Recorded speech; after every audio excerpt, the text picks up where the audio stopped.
Hello అండి. నమస్తే. నా పేరు doctor Nataraj, consultant neurologist, Nataraj hospital, Kothapeta, Guntur.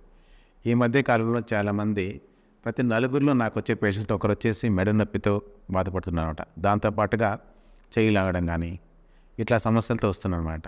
So, ఇది ఎందుకొస్తుంది అంటే, ఎక్కువగా 30 సంవత్సరాల వయసు నుంచి 60 సంవత్సరాల వయసు వరకు చాలామందికి ఇది సాధారణంగా ఉంటుంది. ఎందుకంటే లైఫ్ స్టైల్‌లో తేడా వల్ల ఇట్లాంటిది జరుగుతుందనమాట.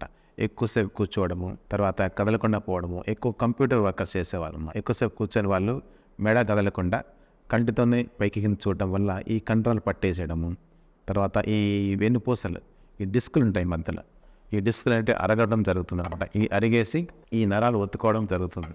సో, దీని మూలంగా ఈ మెడ నొప్పి అనేది చేతులు కూడా పాకుతుందన్నమాట.